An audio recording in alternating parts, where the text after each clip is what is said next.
नमस्कार, आप देख रहे हैं चैलेंज न्यूज। मैं नैन्सी विराज। देखते हैं सुबह की 10 ताजा खबरें।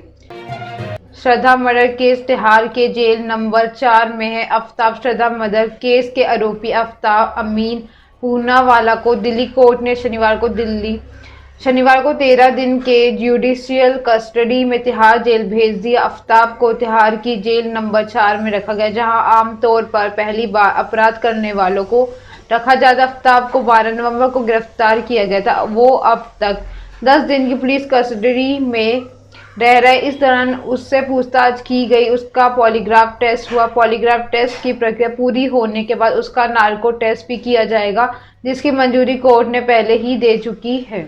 जेल सूत्रों के हवाले में से मीडिया रिपोर्टर्स से दावा किया गया है कि आफ्ताब जेल नंबर 4 में अकेला ही रहेगा। सूत्र ने कहा है कि अगर अलग सेल की में एक ही कैदी रहेगा तो वो जल्द इस सेल में से नहीं हटाया जाएगा। आफ्ताब को खाना पुलिस की मौजूदगी में ही दिया जाएगा। उसकी सेल के बाहर 24 घंटे एक गार्ड तैनात रहेगा। यहाँ 8 सीसीटीवी कैमरे लगे। इन कैमरों में आरोपी की 24 घंटे निगरानी होगी। इमरान ने कहा है, मौजूदा सिस्टम में नहीं रहूंगा। पाकिस्तान के पूर्व प्रधानमंत्री इमरान खान ने घोषणा की है कि उनकी पार्टी पीटीआई के मेंबर सभी असेंबली से इस्तीफा देंगे। वे शनिवार को रावलपिंडी में एक रैली को संबोधित कर रहे हैं। उन्होंने कहा है कि वे इस बारे में पार्टी के सभी सीएम और सांसदों से मुलाकात करें। इमरान खान ने कहा है कि हम मौजूदा सिस्टम का हिस्सा नहीं रहेंगे। हमने सभी विधानसभा को छोड़ने और इस भ्रष्ट व्यवस्था से बाहर निकलने का फैसला लिया। इमरान ने कहा है कि जल्द ही घोषणा करेंगे कि उनकी पार्टी विधानसभाओं को कब छोड़ेगी। इसके साथ ही इमरान ने अपने लॉन्ग मार्च को खत्म करने की घोषणा भी की। इमरान ने कहा है कि पीटीआई ने किसी भी तरह से अराजकता से बचने के लिए इस्लामाबाद न जाने का फैसला किया। खुद पर हुए हमले के बाद इमरान पहली बार किसी रैली को संबोधित करने पहुंचे थे। उन्होंने कहा है कि मौत से डरता नहीं, वो तभी आती है जब अल्लाह चाहता है। उन्होंने कहा है कि वो लोग फिर से मुझ पर हमले करने की फिराक में हैं।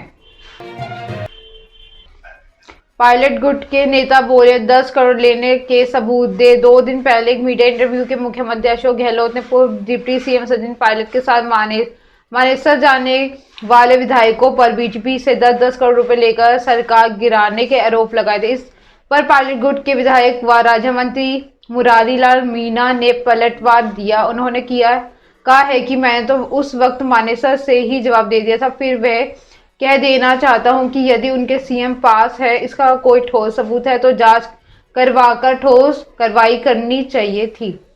हम तो यह कह सकते हैं कि 100% 24 कैरेट गोल्ड शॉर्ट में कहा जाए तो सोने पर कभी जंग नहीं लग सकती। वहीं गहलोत गुट के 102 विधायकों में से सीएम बनाने के सवाल पर मंत्री ने 10 से 15 विधायक तो हमारे साथ यहीं घूम रहे। गुटबाजी के सवाल पर कृषि विपणन राज्य मंत्री कहा है कि टाइम कोई प्रतिक्रिया दे, उससे हमारी पार्टी को नुकसान हो रहा है। यदि उसने मिलकर चुनाव नहीं लड़ा तो राजस्थान में कांग्रेस सरकार को भारी नुकसान होगा। गुजरात आप चीफ बोले, बीजेपी के पथराव में बच्चा घायल। आम आदमी पार्टी आप गुजरात यूनिट को चीफ गोपाल इटालियन ने आपकी चुनावी सभा के पथराव के आरोप लगाए। उन्होंने दावा किया कि इसमें एक बच्चा भी घायल हुआ। शनिवार को सूरत के कतारगाम में हुई इस घटना के लिए इटालिया ने सत्तारूढ़ बीजेपी को जिम्मेदार ठहराया। इटालिया घटना के 2 फोटो भी शेयर किए। उन्होंने ट्विटर पर लिखा है कि कतारगाम विधानसभा चुनाव हारने के डर से बीजेपी के गुंडों ने आज फिर से जनसभा पर पथराव किया, जिसमें एक छोटा बच्चा घायल हो गया। उन्होंने कहा है कि अगर बीजेपी ने राज्य में अपने 27 साल के शासनकाल में कुछ काम किया होता तो उन्हें आपकी बैठक में पथराव नहीं फेंकने पड़ते। उन्होंने कहा है कि जनता बीजेपी के पत्थरबाजों को झाड़ू से जवाब देगी। रामदेव के विवादित बोल। बाबा रामदेव ने शनिवार को पुणे के योग शिविर में कहा है कि महिलाएं साड़ी और सलवार सूट में भी अच्छी लगती है, मेरी तरह कुछ ना ही पहने तो भी अच्छी लगती हैं। रामदेव के साथ मंच पर महाराष्ट्र के उप मुख्यमंत्री देवेंद्र फडणवीस की पत्नी अमृता भी मौजूद थी। बाबा रामदेव का ये वीडियो सोशल मीडिया पर वायरल हो रहा है। इस पर दिल्ली महिला आयोग की अध्यक्ष स्वाति मालीवाल ने कहा कि बाबा को देश की महिलाओं से माफी मांगनी चाहिए। वीडियो में वे कह रहे हैं कि बहुत बदनसीब हैं कि आप सामने लोगों को साड़ी पहनने का मौका मिल गया है, पीछे वालों को मिला ही नहीं। आप साड़ी पहन के भी अच्छी लगती है, सलवार सूट में भी अमृता जी की तरह अच्छी लगती है और मेरी तरह कोई ना ही पहने तो भी अच्छी लगती है। तब तो लोग लज्जा के लिए पहन लेते। बच्चों को कौन कपड़े पहनाता? पहले हम तो 8-10 साल तक तो ऐसे ही नंगे घूमते रहते थे, तो ये जब जाकर 5 लेयर बच्चों के कपड़ों पर आई है। हरियाणा पंचायत चुनाव में जेजेपी को झटका। हरियाणा के तीसरे फेज के पंचायती चुनावों के नतीजे ने जननायक जनता पार्टी जजपा को झटका दी है। ग्रामीण अंचल के पार्टी समझे जाने वाले जजपा के तो दिग्गज नेताओं के पारिवारिक सदस्यों में सरपंच का चुनाव हार गए। जजपा कोटे से सरकार में मंत्री अनूप धानक की चाची कविता और जजपा प्रदेशाध्यक्ष निशांत सिंह के बेटे तेजेंद्र चुनाव हार गए हैं। दोनों नेताओं के पारिवारिक सदस्य उन क्षेत्रों में चुनाव हारे हैं जहां पर उनके विधायक मंत्री हैं। वहीं हरियाणा के डिप्टी सीएम हिसार सांसद भी रह चुके। ऐसे में पंचायती चुनावों ने जजपा को निराश की है। 9 दिसंबर को जजपा का 5वां स्थापना दिवस है। इस उपलक्ष्य में विभानी राज्य स्तरीय रैली की जाएगी। रैली से पहले पंचायत चुनावों के नतीजे जजपा के लिए सुखद नहीं रहे हैं। पहले जाहिर की अब पार्टी को वर्ष 2024 को लोकसभा और विधानसभा चुनावों से पहले इन पर गहन मंथन करना होगा। हरियाणा में भाजपा जजपा गठबंधन की सरकार में 10 विधायकों वाली जजपा की सरकार में 3 मंत्री खुद दुष्यंत चौटाला डिप्टी सीएम दोहाना के विधायक देवेंद्र बबली पंचायत मंत्री के, जबकि उगलाना के विधायक अनूप धानक राज्य मंत्री के। हिसार और फतेहाबाद जिले के विधानसभा क्षेत्रों में 4 सीटें पर जजपा के विधायक हैं। केशव के खिलाफ दाखिल याचिका खारिज। इलाहाबाद हाईकोर्ट ने शनिवार को उत्तर प्रदेश के उप मुख्यमंत्री केशव प्रसाद मौर्य के खिलाफ फर्जी डिग्री मामले में दायर याचिका वापस ले ली है।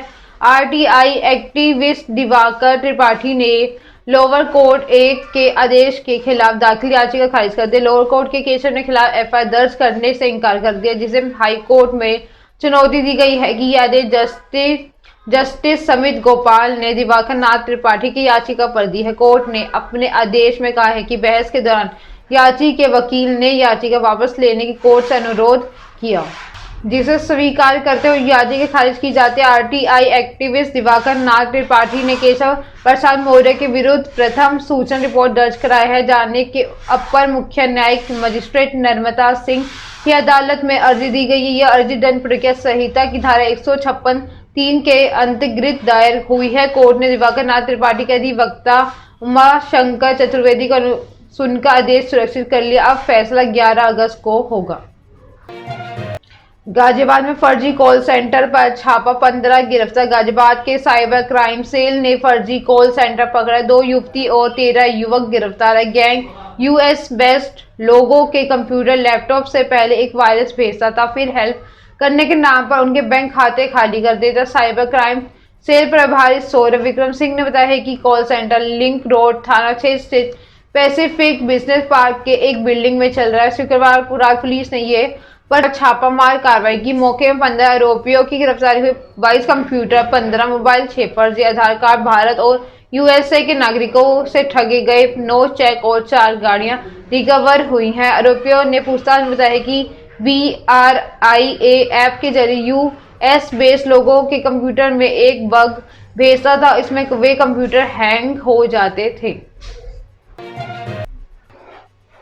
फुटबॉल वर्ल्ड कप, मेसी के गोल से जीता अर्जेंटीना। 2 बार वर्ल्ड चैंपियन अर्जेंटीना ने कतर वर्ल्ड कप जीतने की उम्मीदें कायम रखी। ये पहले मुकाबले में बड़े उलटफेर का शिकार हुई। इस टीम ने मैक्सिको पर 2-0 की जीत दर्ज करते हुए वापसी की हार की। टीम को नॉकआउट के में प्रवेश करने के लिए 1 दिसंबर को पोलैंड से आखिरी लीग मुकाबला जीतना ही होगा। अर्जेंटीना की ओर से लियोनेल मेसी और एंजो फर्नांडो ने एक गोल दागी। यहाँ लियोनेल मेसी का 21वां मैच था। इसी के साथ उन्होंने अर्जेंटीना के all time great Diego Maradona को 21 मैच के रिकॉर्ड की बराबरी कर ली। अर्जेंटीना के मैक्सिको पर लगातार 11वीं जीत दर्ज की है। उससे पिछली हार 18 साल पहले 2004 में कोपा अमेरिका में मिली थी। अब मैक्सिको 1-0 से जीता था।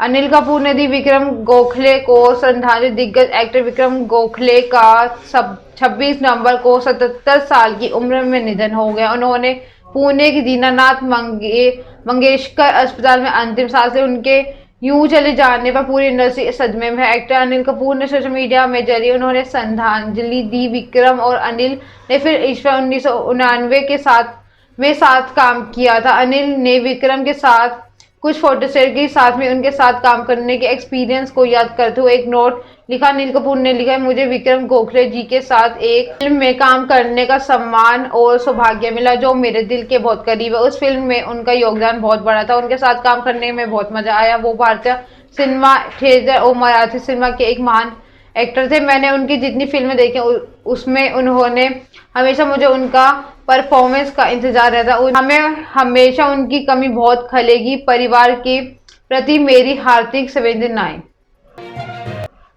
ठीक है, ये थी सुबह की 10 ताज़ा खबरें। ऐसे अपडेट्स के लिए बने रहे हमारे साथ। हमारे चैनल को लाइक करें, कमेंट करें एंड सब्सक्राइब करना ना भूलें। धन्यवाद।